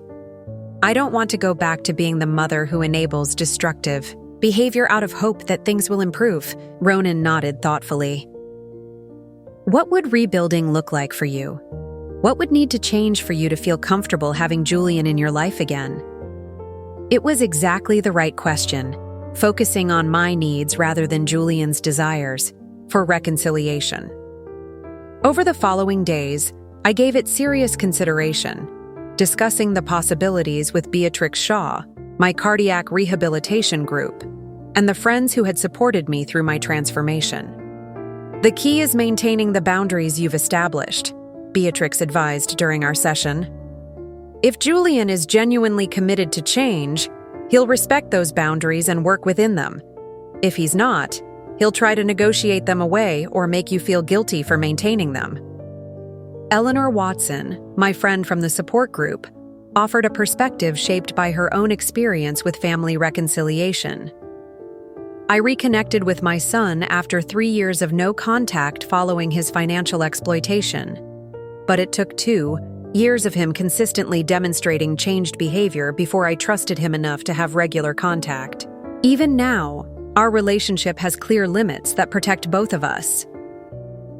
After considerable reflection, I decided to respond to Julian's request with cautious openness. I called him back a week later with my terms for potential reconciliation.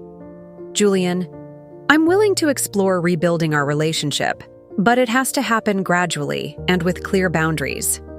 I suggest we start with monthly coffee meetings in public places. No discussions of money, no requests for financial assistance, and no pressure to accelerate the process." "That sounds reasonable," he replied, relief evident in his voice. "Whatever you're comfortable with, Mom." I also need you to understand that the woman you're dealing with now is different from the mother you knew before. I won't be providing financial support for emergencies or opportunities. I won't be managing your emotional needs or making sacrifices for your convenience. If you're looking for the old dynamic, this won't work. "I don't want the old dynamic," Julian assured me. "I want to get to know the person you've become, and I want to show you that I can be someone worthy of your time and attention."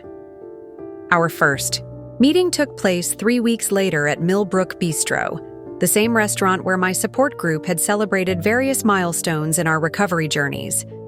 Julian arrived precisely on time, looking more subdued than I remembered, dressed casually but appropriately for someone requesting forgiveness rather than demanding attention. The conversation was stilted at first, both of us navigating unfamiliar territory. Julian asked about my health, my volunteer work, and my relationship with Ronan, showing genuine interest in the life I had built rather than focusing on his own circumstances. When he did share details about his divorce and business challenges, he presented them as information rather than requests for sympathy or assistance. "The coffee shop is still profitable," he explained when I asked about his financial situation. "Astrid and I had to split the assets as part of the divorce, which means I had to buy out her share, but the business model is solid. I'm managing fine on my own." The message was clear. He wasn't seeking financial assistance or sympathy about temporary difficulties. He was demonstrating his ability to handle his own problems without involving me. As our monthly meetings continued through spring and into summer, I began to see glimpses of the young man I had raised before marriage to Astrid had changed his priorities and values. Julian spoke thoughtfully about the lessons he was learning in therapy, his efforts to rebuild other relationships he had damaged during his marriage, and his commitment to running his business ethically rather than simply profitably. "I've been reading about family financial abuse," he said during our 4th meeting. "I never thought of what we did to you in those terms, but that's exactly what it was. using emotional manipulation to access your resources while providing minimal support in return. His willingness to use accurate terminology, rather than softening their behavior into misunderstandings or poor communication, suggested genuine accountability rather than superficial remorse. The most significant test of his commitment to change came during our 6th meeting, when he revealed that he was struggling with some business decisions and was tempted to ask for my advice. Instead of making the request, however, he caught himself. "I was about to ask what you thought I should do, but I realized that's falling back into old patterns where your role was to solve my problems. I need to figure this out myself, or find other advisors who aren't my mother." That moment of self-awareness convinced me that Julian was genuinely working to change the fundamental dynamics that had made our relationship unhealthy. He was recognizing patterns and choosing different responses, even when those choices required more effort or discomfort. By autumn, our meetings had evolved into something that resembled a normal adult relationship between mother and son. Discussed books, current events, and our respective activities without the undercurrent of financial need or emotional manipulation that had characterized our previous interactions. Julian shared updates about his therapy progress and his efforts to make amends to other people he had hurt during his marriage to Astrid. I reached out to several business partners I treated poorly during those years, he told me during our September meeting. Not everyone was willing to hear my apologies, but the ones who were seemed to appreciate the acknowledgement. The relationship we were building was different from what we had before. More careful, more boundaried, but also more honest and sustainable. I no longer felt responsible for managing Julian's emotions or solving his problems, and he no longer approached me as a resource to be managed, rather than a person to be respected. When Julian asked if he could visit my apartment for the first time since our confrontation, I agreed, but with clear parameters. "This is my space now, designed for my comfort and interests. You're welcome to visit, but not to critique or suggest changes." His visit went well, with Julian expressing genuine interest in my art supplies, volunteer work materials, and the photos from my various activities with Ronan and my friends. He seemed to understand that he was being invited into a life that was full and satisfying without him, rather than visiting a lonely woman who had been waiting for his return. "I'm proud of what you've built here, Mom," he said as he prepared to leave. "You seem happier and more confident than I remember you being in years." As we approached the first anniversary of his initial apology call, I reflected on the gradual rebuilding process that had brought us to this point. Julian had consistently demonstrated changed behavior, respected the boundaries I had established, and shown genuine interest in my well-being rather than his own needs. The relationship was still fragile, still requiring careful attention and clear communication. But for the first time in years, I felt optimistic about the possibility of having Julian in my life in a way that enhanced rather than depleted my emotional and financial resources. The woman who had once enabled destructive behavior out of desperate love had learned to offer conditional support based on demonstrated respect. The mother who had sacrificed her financial security for promises of future appreciation now understood that healthy relationships required mutual accountability and genuine care. It wasn't the relationship I had once imagined having with my son, but it was authentic, honest, and sustainable. And perhaps most importantly, it was a relationship I could choose to maintain or end based on how it served my own well-being rather than my fear of losing him. The heart attack that had initially seemed like a devastating ending had become the catalyst for the most important transformation of my life. Not just learning to set boundaries with family members who exploited me, but discovering that I deserved relationships based on mutual respect, genuine care, and authentic connection. Sometimes the most painful experiences teach us the most valuable lessons, and sometimes the relationships we think we're losing were never really there in the first place. But new relationships, built on healthier foundations, can emerge from the ashes of old ones, if we have the courage to demand better and the wisdom to recognize it when it arrives. The morning sun streamed through the windows of my new home as I arranged fresh flowers from the garden in a vase on my kitchen table. It was hard to believe that 3 years had passed since that devastating phone call when Julian first asked for my life savings, and 2 years since our tentative reconciliation had begun. The woman preparing breakfast in this bright, cheerful kitchen bore little resemblance to the anxious, enabling mother who had once measured her worth by her son's approval. Ronan emerged from the bedroom, already dressed for our morning walk through Elmwood Park, the neighborhood surrounding the modest house we had purchased together 6 months earlier. Our decision to combine households had been practical as much as romantic. 2 people in their late 60s who had found genuine partnership without the complications of trying to merge completely separate lives built over decades.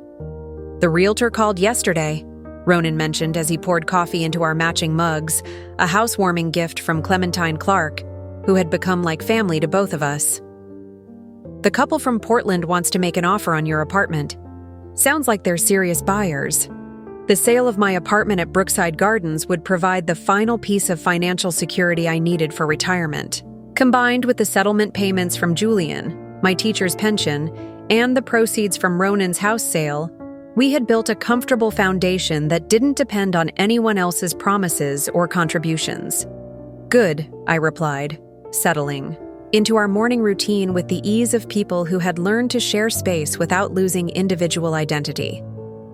I'm ready to close that chapter completely. My phone buzzed with a text message from Julian. Looking forward to dinner Sunday. Should I bring anything? Our monthly coffee meetings had gradually evolved into occasional family dinners, a development that still felt surreal given how thoroughly our relationship had been destroyed just a few years earlier. Julian's transformation had been slower and more complicated than his initial apology call had suggested, but it had also been genuine and lasting. The divorce from Astrid had forced him to confront not just the financial exploitation of me, but a pattern of entitled behavior that had affected most of his relationships. His therapy work had been intensive and ongoing, addressing the underlying attitudes that had made such callous disregard for my welfare possible. He's been consistent for over a year now, Ronan observed, reading my expression as I processed Julian's message.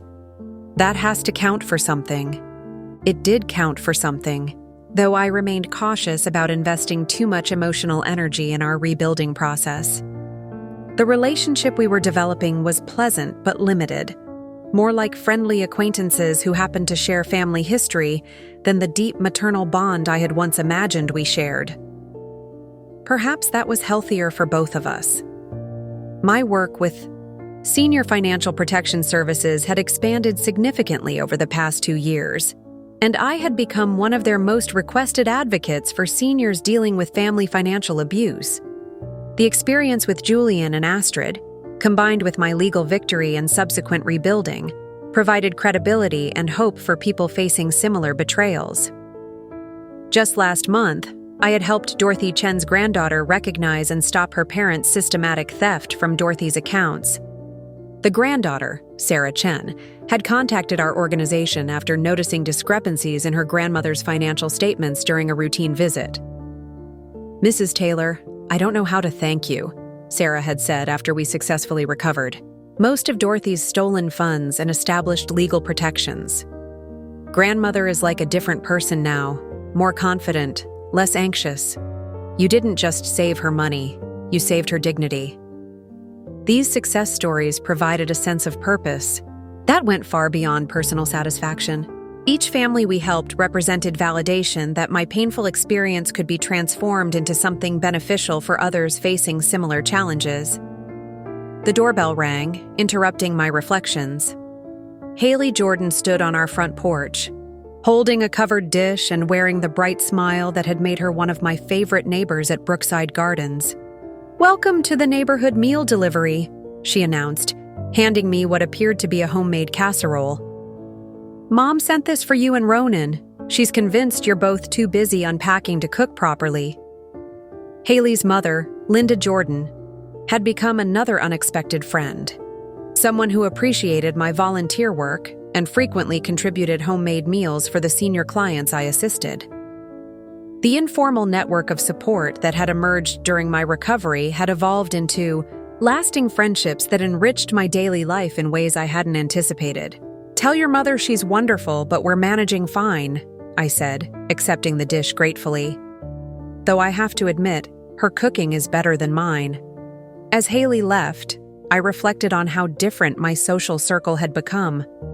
Instead of anxiously waiting for Julian's calls and managing his crises, my calendar was filled with activities and people that brought joy rather than stress. Art classes with Martha Stevens, monthly dinners with my cardiac rehabilitation group, volunteer shifts at the community center, and regular visits with clients who had become friends rather than just cases. Dr. Amara Scott had retired from active practice last year, but she had asked me to speak at her farewell gathering about the importance of viewing medical crises as opportunities for life evaluation rather than just health challenges to overcome. Olive represents the best possible outcome for someone who faces both physical and emotional trauma, she had told the assembled group of healthcare professionals. She didn't just recover from her heart attack, she used the experience to transform her entire approach to relationships and self-care. The POW. Recognition felt surreal, given how lost and frightened I had been during those first weeks after my heart attack. The woman who had been abandoned by her son during medical recovery had become someone others looked to for guidance and inspiration. My financial situation had stabilized beyond my most optimistic projections from those dark months when I faced potential poverty. The settlement from Julian, combined with careful budgeting and the shared expenses of living with Ronan, had created security that extended well into the future. More importantly, I had learned to live within my means without feeling deprived, finding satisfaction in simple pleasures rather than expensive pursuits. The scholarship fund I had established at Maplewood Elementary had grown through additional contributions from other community members who supported its mission. This year, we would be able to assist 12 families with school supplies and educational activities, an expansion that felt like a meaningful legacy for my teaching careers. Evening approached, Ronan and I settled on our back porch with cups of tea, watching the sunset paint the sky in shades of gold and pink. The peaceful routine had become one of my favorite parts of each day, a time for reflection and gratitude that would have been impossible during the years of constant crisis management with Julian and Astrid. "Any regrets?" Ronan asked, a question that had become something of a ritual as we processed the major life changes we had both navigated. "About what happened with Julian?" "No," I replied without hesitation. "It was painful, but it led to everything good in my life now." "About the legal action?" "Definitely not." "About trusting too much for too long?" "Maybe. But that was part of learning to trust my own judgment." The heart attack that had initially seemed like a catastrophic ending had revealed itself to be a necessary beginning, the start of a life built on authentic relationships, financial independence, and personal fulfillment rather than family obligation and enabling behavior. Sometimes the worst thing that happens to you becomes the best thing that ever happened to you, but only if you have the courage to use the crisis as a catalyst for positive change rather than remaining trapped in old patterns that no longer serve your well-being. Up next, you've got 2 more standout stories right on your screen. If this one hit the mark, you won't want to pass these up. Just click and check them out. And don't forget to subscribe and turn on the notification bell so you don't miss any upload from us.